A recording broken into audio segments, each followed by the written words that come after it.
माफी मागितली नाही तर काय होतंय ती बी माहित आहे ना हो तुला. माझी चूक झाली. मला माफ करा, मला माफ करा. मी शेण खाल्लंय, मी माती खाल्ल्या. मी तुम्हाला लई काय काय बोलले. तुम्ही या घराच्या मालकीन बाई हायसा. तुम्ही बघताय ना वा अधिपतींचे या घरात काय हाल आहे.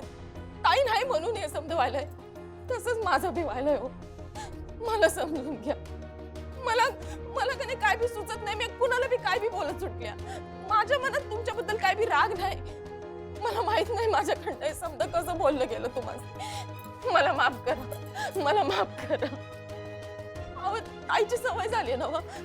अहो येता जाता तुम्हाला बघितल्यावर एक सेकंद का होईना पण मला असं वाटतं की ताईच आहे म्हणून मला त्रास होतोय. मला टेन्शन येते. मला मला काही सुचत नाही. मी कुणाशी काय बोलते मला काय बी कळत नाही.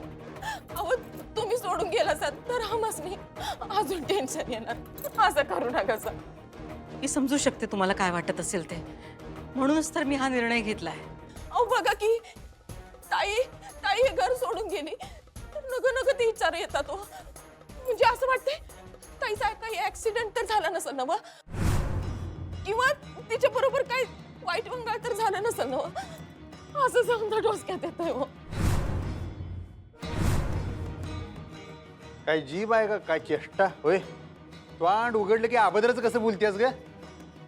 बघ मावशी, त्यापेक्षा ग बस, माफी माग चढ दिशेने विषय सपव. आईसाहेब जिथं असतील तिथं सुखरूपच असतील. उगच ग नाही काही त्या शंका काढू नकोस आणि तोंडानं काय बोलू बी नको असलं. चल माफी माग चढ दिशी. मला माफ करा अधिपती. ताई तुम्ही बी मला माफ करा. मला माफ करा. अहो पाय नका धरू माझे प्लीज. नाही नाही, मी तवर पाय सोडणार नाही जवळ तुम्ही माफ करत नाही. मला माफ करा म्हणा आधी. मी माफ केलं तुम्हाला. उठा बरं. माफ केलं तुम्हाला, माफ केलं. तुम्हाला तुमची चूक कळली आहे ना. आणि खरं सांगू का, कुणी माझी माफी मागावी, मला थांबवावं हा निघण्याचा हेतू नव्हता माझा. माझा निर्णय झालाय. चारू, कसला निर्णय झालाय तुझा? चारू, मी काय करू म्हणजे तू थांबशील? आम्ही काय करायला हवं सांग तरी. तुला कळते का चारू, तू फक्त स्वतःचा विचार करतेस, आमचा कुणाचाच विचार करत नाहीयेस. असं नको करू चारू. मी तुला म्हटलं ना, आम्हाला सगळ्यांना या घराला तुझी गरज आहे. प्लीज मला थांबवू नका. कोण कुठे जाणार नाही.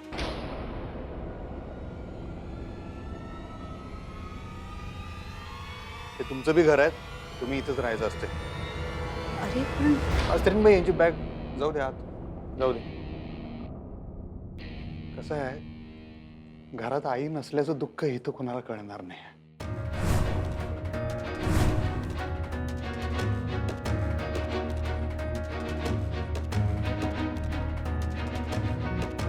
अधिपती,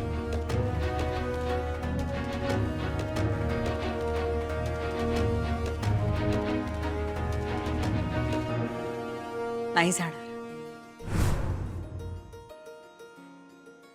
नाही जाणार मी.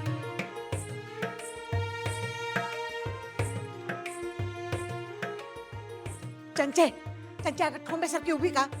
बॅग उचल आणि नेऊन ठेव त्यांच्या खोलीत.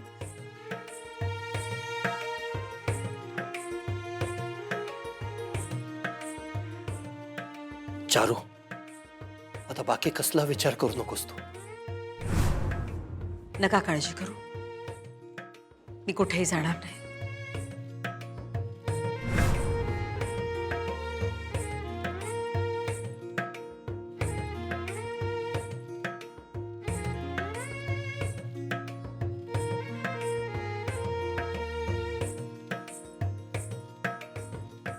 तुम्ही मला मोठ्या मनाने माफ केलं. आता आपण इथं पुढे चांगले राहूयात. हा तुम्ही मोठ्या मनाने माफ केलंय बघा. झालं गेलं विसरून जावा. हा मी कधीच विसरले ते. आता मी देवीकडे एकच प्रार्थना करेन, माझ्या मुलाची इच्छा पूर्ण कर. म्हणजे तुम्हाला असं वाटतंय का माझी ताई परत या घरला यावी? पर ताई जर परत या घरात आली तर तुमचं या घरातलं स्थान डळमळीत होणार. मग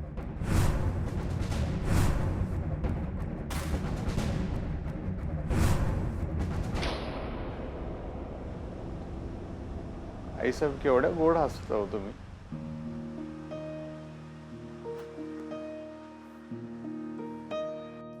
कसं मायनं जवळ घेतले मला. हा तेव्हा माहित नव्हतं सोडून जाणार आहे. तुम्ही सोडून गेल्यावर आमचा जीवच सोडून गेलाय जणू आम्हासने. कसं भारी तुमचा हात फिरतो बघा की आमच्या पाठीवरनं. असा पाठीवरनं हात फिरत असला का नाही आमच्या अंगात असं 10 हत्तीचं बळ येतंय. 1000 शिवधनुष्य पेलो आम्ही. हा जग जिंकून येऊ सुट्टी देत नाही.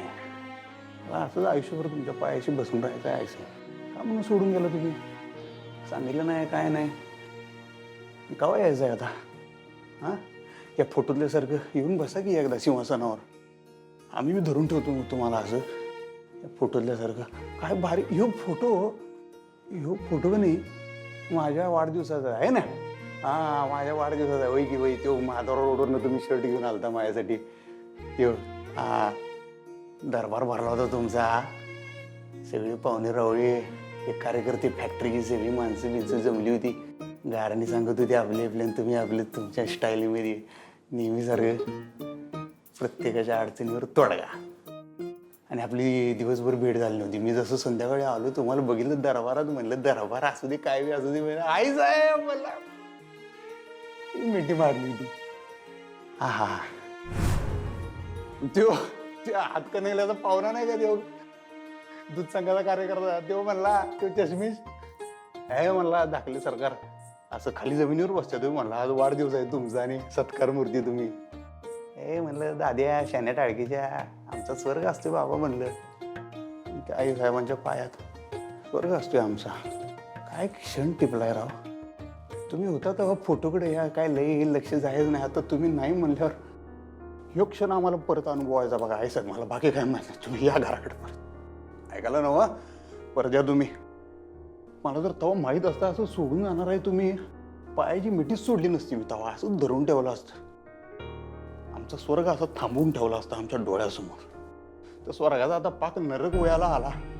ते म्हणतात का नाही पाट्याचं हवा हवा असणारं धोकं त्याला मी धूर होतो एका क्षणाला. आणि ते डोळ्यातनं पाणी आणते त्याचं तसं व्हायलंय माझं. मला कळून झाले मी काय बडबड आलोय एकट्यातच यार वाढल्या म्हणे. तुम्हाला कळाले नव्हतं. मला तुम्हाला इथं सिंहासनावर आणून परत बसवायचं आहे एवढं लक्षात ठेवा. आणि तुम्ही परत येणार आहे सा. तुमच्या नजरेतला दरारा तो धाक त्याच्यातली मी माया परत अनुभवायची आई साहेब. तुम्ही या घेऊ. तुम्ही गेल्यावर एक घर राहीना झाले. काही शिस्तच राहिली नाही घराला. तुम्ही होता तेव्हा शिस्त होती घराला आणि त्याच्यात बी मायाचा ओलावा होता. ती गंमत होती ती जादू होती. ती जादू करणारा जादूगारच नाही आता आमच्या घरात.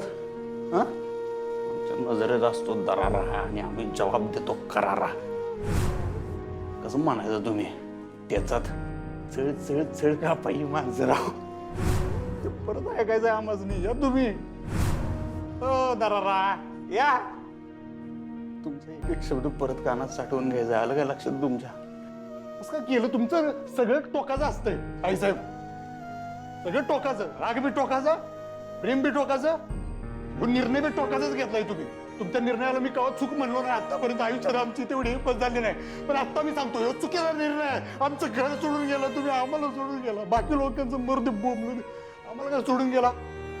आकडे गेलत सपशेल चुकलाय तुमचा ह्यो निर्णय. भुवनेश्वरी सूर्यवंशी आई केव्हा आपल्या लेकराला सोडून जाते काय हो.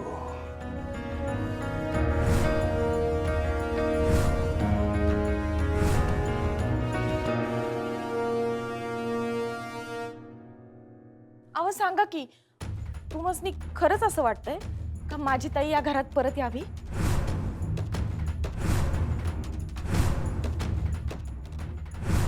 हो मला अगदी मनापासून वाटतं की भुवनेश्वरीनी परत यावं. त्या आल्या तर मी त्यांचं स्वागतच करेन. मला त्यांच्याबद्दल कोणतीही ईर्ष्या नाहीये. मी इथे नसताना त्यांनी माझं घर सांभाळलं, माझ्या मुलाला सांभाळलं. मी त्यांचे आभारच मानेन. सामान ठेवलं बरं का खोलीत. मम्मी चल.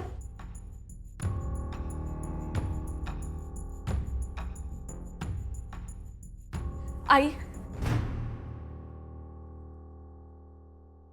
थँक्यू. क्यू काय?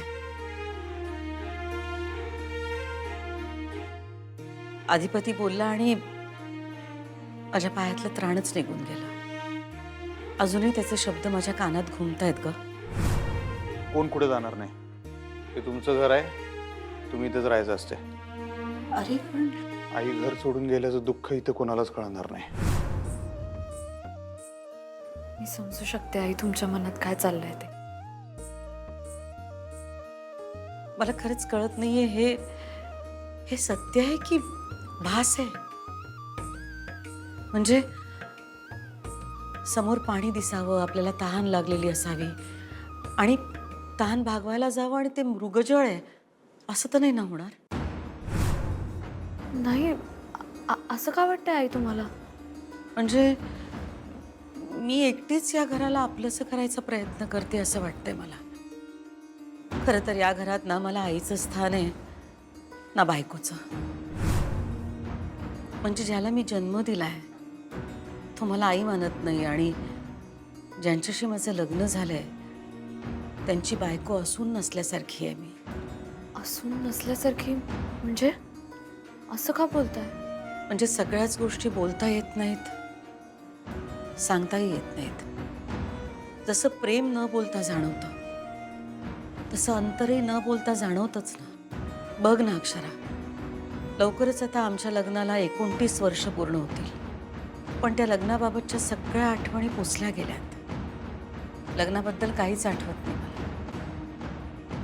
कधीतरी मागच्या जन्मी आमचं लग्न झालंय का असं वाटतं, किंवा लग्न झालंय की नाही असाही प्रश्न पडतो. आई काय बोलताय तुम्ही? अक्षरा, जे जाणवतंय ना तेच सांगते मी तुला. ह्यांच्यामध्ये आणि माझ्यामध्ये काही कनेक्शन आहे की नाही असा प्रश्न पडतो मला. पूर्वी आम्ही किती बोलायचो, गप्पा मारायचो, तासन तास आम्ही वेगवेगळ्या विषयांवर बोलायचो. पण आता तसं कधी घडलं होतं की नाही हाच प्रश्न पडतो ग मला. इतकं अंतर वाढलंय आमच्यामध्ये. आणि ह्याचं कारण जर का तू आम्हाला विचारलंस ना तर ना मी उत्तर देऊ शकेन ना हे. आई निघेल, यातून पण काहीतरी मार्ग निघेल. काय मार्ग निघेल अक्षर? पुन्हा लग्न होणार आहे का आमचं? असो, आज अधिपती माझ्याशी बोलला यावरच मी समाधान मानेन.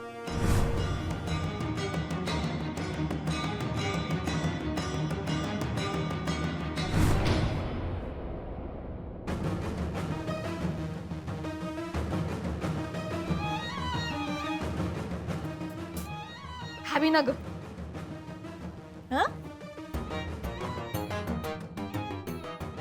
ए छंचे, हा काय चाललंय तुझं? बटाटा वडा तळते. हा? ए काय बटाटा वडा तळते? मम्मी दिसत नाही का मग? ज्वेलरी ट्राय करते ना म्या. अगं पर हे समजा काय चाललंय? काय उद्योग चाललाय तुझा? अगं मम्मी आता नवरात्र आहे ना. नवरात्र म्हणजे कसं बायकांचा सण, दांडियाचा सण. मग आपण बायकांनी नटाय ना ग भाई. अगं नटकी छंचे, पर हे समजा का फेकून द्यायल्यास? काय करू मग? जुनं झालंय मम्मी ते. काय? हे समजा जुनं झालंय वय? आणि हे अगं ह्यो नेकलेस आपण ते 2-3 दिवसांपूर्वी माधवा रोडवरनं घेतला होता ना व? आणि लगेच जुना झाला वय? तेच की मम्मी, परवा घातला होता ना मी तो. अच्छा परवा देऊ काय? अगं परवा म्हणजे काय मागच्या जन्मी घातला होतास का काय? असं बोलायलीस लई माजू नकस बर का. हे घे, आज घे. मम्मी म्या नक्की तुझी पोटची पोर आहे ना? का कचऱ्याच्या डब्यातनं उचलून आणलंस मला? अगं छंचे, असं काय बोलायलीस तू? हाय ना, मी तुझी एकुलती एक लेक. मग तुम्हाला सोन्या नाण्यानं मडवाया पाहिजे होतास मम्मी. पर तू तसलं काहीच करत नाही. उलट मला म्हणतीस ही असली परवाची जुनी झालेली इमिटेशन ज्वेलरी घाल म्हणून. सॉरी ग बाय माझी. अगं माझी का नाही एवढी ऐपत नाही ग चंचे. आपली ऐपत व्हावी म्हणतानाच तर प्रयत्न करते ना मम्मी म्या. ते समज केलंय का आपण, पण आपल्याला काही यशच मिळेना झालंय. किती बी काय बी करा, काय बी होईना झालंय.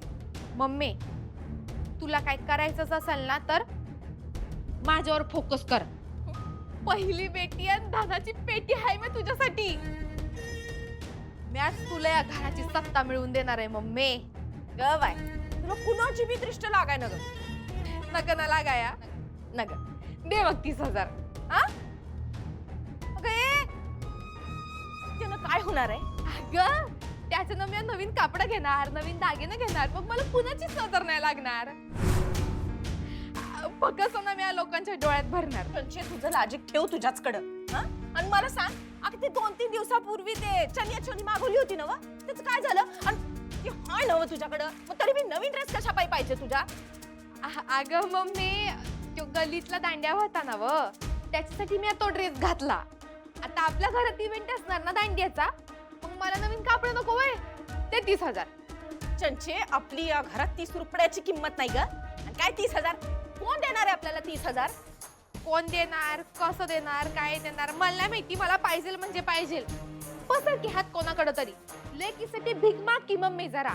अगं चंचे या घरात मी भीक मागते म्हणून माझा सारखा सारखा अपमान व्हायलाय. मी त्याचा बदला घ्यायचा का भीकच मागत बसायची का तुझ्यासाठी? अगं चंचे तुला कळत कसं नाही? चारूबाईसाठी मला अधिपतीनं या घरातनं जायला सांगितलंय. मी हे बाप जन्मात विसरणार नाही.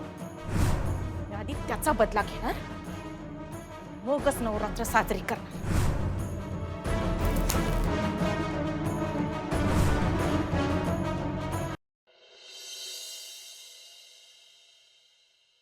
हिरवगार झाडासारखं जीवन कसे जगावे सांगताना कवींनी झाडाचं उदाहरण दिले.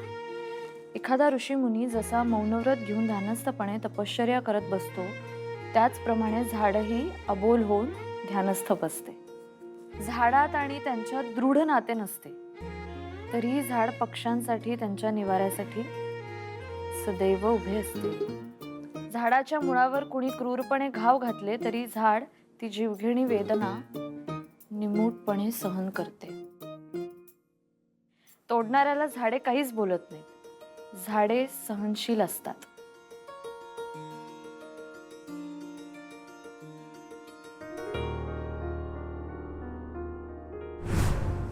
ज्याला मी जन्म दिलाय तो मला आई मानत नाही, आणि ज्यांच्याशी माझं लग्न झालंय त्यांची बायको असून नसल्यासारखी आहे मी. कधीतरी मागच्या जन्मी आमचं लग्न झालंय का असं वाटतं, किंवा लग्न झालंय की नाही असाही प्रश्न पडतो.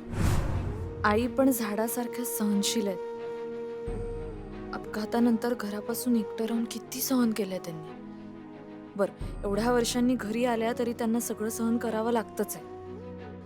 अधिपती त्यांना आई मानायला तयार नाहीत. बाबांकडे त्या मन मोकळं करू शकत नाहीत.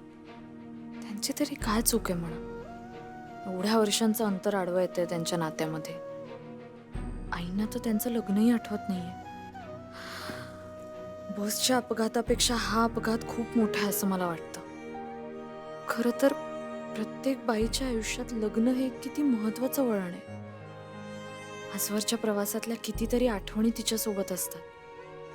लग्नानंतर बाईचं फक्त आडनाव नाही बदलत, अख्खं जग बदलतं. आणि आईंना हे वळण आता आठवतही नाहीये. सगळ्या आठवणी पुसून गेल्यात. त्यांच्या ह्याच आठवणींना आता पुन्हा उजाळा द्यावा लागणार. आई आणि बाबा यांना एकत्र आणावंच लागणार. ऐका की मास्तरीन,